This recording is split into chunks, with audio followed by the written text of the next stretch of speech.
ಗಣೇಶನ ವಿಸರ್ಜನೆ ವೇಳೆ ಲಾಠಿ ಚಾರ್ಜ್ ಮಾಡಿದ ಘಟನೆ ಧಾರವಾಡದ ನರೇಂದ್ರ ಗ್ರಾಮದಲ್ಲಿ ಜರುಗಿದೆ.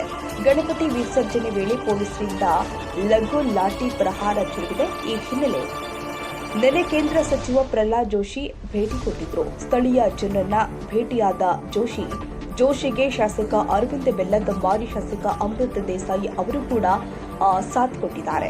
ನರೇಂದ್ರ ಗ್ರಾಮದಲ್ಲಿ ಗಣೇಶ ವಿಸರ್ಜನೆ ವೇಳೆ ಲಾಠಿ ಚಾರ್ಜ್ ಪ್ರಕರಣ ಜರುಗಿತ್ತು. ಪ್ರಕರಣ ಸಂಬಂಧ ಧಾರವಾಡ ಗ್ರಾಮೀಣ ಇನ್ಸ್ಪೆಕ್ಟರ್ ಅಮಾನತಿಗೆ ಒತ್ತಾಯ ಕೂಡ ಕೇಳಿ ಬಂದಿತ್ತು. ಯಾರನ್ನ ಕೇಳಿ ಲಾಠಿ ಚಾರ್ಜ್ ಮಾಡಿದ್ದು?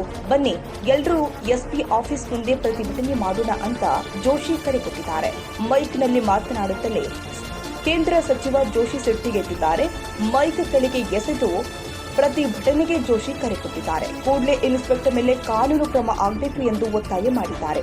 ನರೇಂದ್ರ ಗ್ರಾಮದಲ್ಲಿ ಭಾಷಣದ ವೇಳೆ ಇನ್ಸ್ಪೆಕ್ಟರ್ ಮೇಲೆ ಜೋಶಿ ಸಿಟ್ಟಿಗೆದ್ದಿದ್ದಾರೆ. ಬಳಿಕ ಕಾನೂನು ಕ್ರಮಕ್ಕೆ ಎಸ್ಪಿಗೆ ಕೇಂದ್ರ ಸಚಿವರು ಒತ್ತಾಯ ಮಾಡಿದ್ದಾರೆ.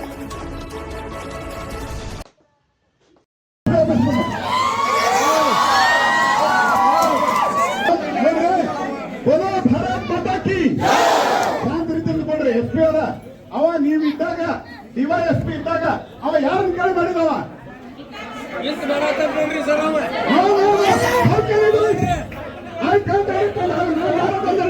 ಎಲ್ಲರೂ ಎಸ್ಪಿ ಆಫೀಸ್